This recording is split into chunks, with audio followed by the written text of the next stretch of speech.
Well, if you ever needed any evidence, or any more evidence, that the entire Black Lives Matter, social justice, George Floyd thing going on right now is purely political, there is no real push towards racial or equality or end of discrimination, that the entire movement is wrought with hypocrisy and leftist nonsense, take a look at what is happening in Toronto right now. And there are two great examples. One's Mississauga, so that's technically not Toronto, the GTA. The first is the restaurant of Foodbenders, and the second is the Mississauga March for Palestine, where they chanted, "The Jews are our dogs." Yes, they forgot to say Zionists for a bit. They straight up said, "The Jews are our dogs," and then everyone laughed. Now, okay, there's a lot of things to unpack here, and this will probably end up being a two-part video. I've decided tomorrow I will be airing all the dirty laundry of the Canadian Jewish community. It is a video that should make 90% of Jews uncomfortable or unhappy, but needs to be done. So that will be tomorrow's video, the Jewish side of enablers over here. But we need to actually talk about these movements now, because it's important to the entire global sort of Black Lives Matter thing, right? We have the Prime Minister of Canada taking a knee because Black Lives Matter.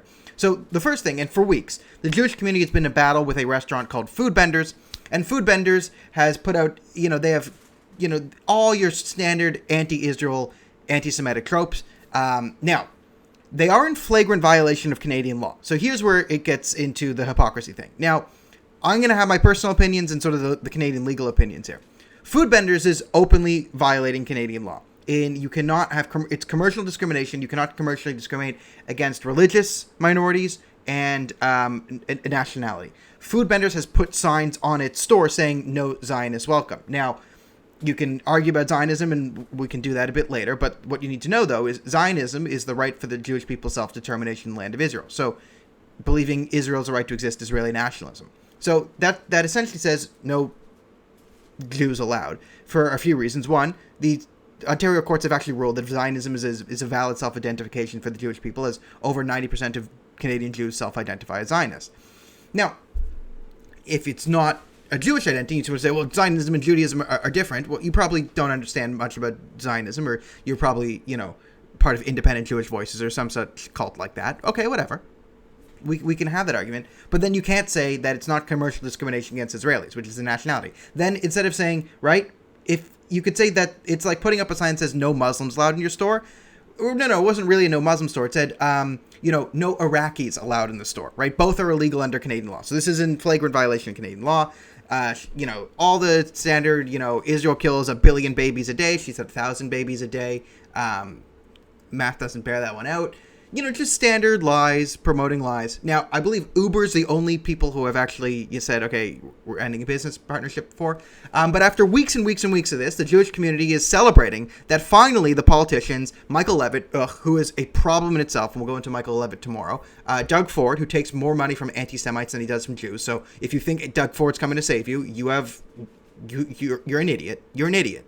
You're a blind fool. Well, you have your head in the sand, so you might be Jewish. Roman Barber made a statement.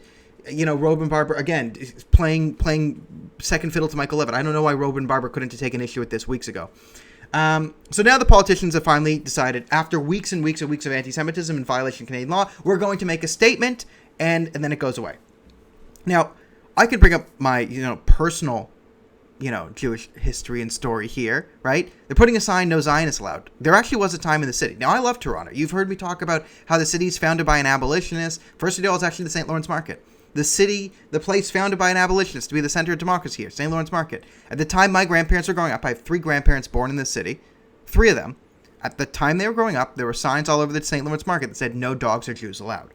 Okay, so if we're confronting historical racism, and when you say this, it's like a microaggression. Like, no, my grandparents literally grew up when parts of the city had signs on them saying "No Jews allowed." This is now the reality in 2020. People, as long as they call themselves anti-racist, can put signs in their store, "No Jews allowed."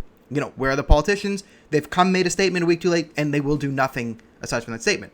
The other thing is, now, what will actually get some attention, I think, and, a great fake apology for, CJ and friends to declare victory over, is the Mississauga protest for Palestine. They got caught chanting, and if you see the video, which I'll link to in the description here, you can see that it's a whole group chants, "The Jews are our dogs" in Arabic, like a group leads it. Then everyone responds, and then everyone kind of realizes what they said, and they're all kind of laughing and smiling, and kids are smiling, "Ha, Jews are our dogs, ha." Now, that's been said before at different Palestinian rallies. And, you know, where's the left going to be here, right? Because we've said racial discrimination is bad. And they forgot to say Zionists this time. So I know the Foodbenders example, all the anti-Semites will come up and say, no, this is just the Zionist media, the Zionist conspiracy, Zionists. We don't hate Jews, we hate Zionism, and we hate Israel. What does Zionism mean? I'm going to define it to mean whatever I want it to mean so I can be anti that. Okay, whatever. This you can't even play that with. You can't play it with the Palestinian rally. They openly said the Jews are our dogs. Now, I don't even think that's the worst thing they've said. The worst thing they said, well, is the entire crowd, you've seen the video, they also chant multiple times, we will sacrifice our blood and soul for Palestine. It's chanting it. It just clearly, what does that mean? In the culture with the highest rate of suicide bombing in the world, in the culture that has the highest acceptance rate of suicide bombing in the world, in the culture that has made suicide bombing part of its government policy, you get a financial reward for suicide bombing. The government in Gaza has made music videos, government-funded music videos that probably get international dollars. You've probably paid for this as a Canadian taxpayer. Videos put up by Hamas glorifying suicide bombing. Videos about suicide bombing Jews on buses, right? Foodbenders also put up saying Leila Khalid, a terrorist, who is famous, a great Palestinian woman, because she blew up a bus of 37 Israeli civilians, 12 of them children. Killed 12 children, and she's a hero. So, you know, let's pump the brakes here. So, now, if you've followed this issue, you know that deep within the pro-Palestinian movement is rife with anti-Semitism. Now, if we're in the time where we have to confront all racial discrimination, we have to create anti-black racism, anti-this racism, how how bagels discriminate against the South Asian community or whatever. I made that one up, but it'll probably become reality in a month, right? Shouldn't it say, hey, there's deep anti-Semitism within this particular movement, right? There's a lot of left-wing people here. Let's talk about allyship. How can we be an ally to the Jewish community? Right? Clearly, there's anti-Semitism within the Palestinian movement. Now, do you not have the right to advocate for Palestinian people? No, of course not. Right? You can advocate for Palestinian people, but it should be pointed out that most people who are pro-Palestine are more anti-Semitic or anti-Israel than they are pro-Palestinian people. It's common. Like, again, look at this march. Look at every single march. Well, find me a Palestinian activist. Find me a Palestinian activist. Find me someone advocating for the rights of Palestinian people. Find me someone who has a significant following, a voice within the Palestinian community of substance, that believes Israel's right to exist. Find me someone. Find me someone who is a leader in the Palestinian movement who isn't anti-Israel, just pro-Palestine. Find me one person, and you can shut me up. You can't do it. You can't do it. Not one major leader. I'm not saying no Palestinians. More Palestinian movement. It's not even Palestinians aren't even the problem. Problem is the left. But here's where we are. So they can openly chant, the Jews are our dogs, right? With our blood, we will sacrifice our blood for the issue. From the river to the sea, which I've debunked many times. How many pro-terrorist chants are we going to allow in the streets? Just people chanting, I will sacrifice my blood for Palestine. Do we as Jews have a right to worry about this bit? They're chanting, Jews are our dogs, right? The Jews clearly represent Israel to them. Then they chant with their blood, they will sacrifice their blood for Palestine. Does that mean they're going to attack anyone who's pro-Israel? I'm Zionist. Does that mean that if you're going to sacrifice your blood for Palestine, should you kill me? Does that mean kill me? Yes, no. Yes. Can I get a condemnation?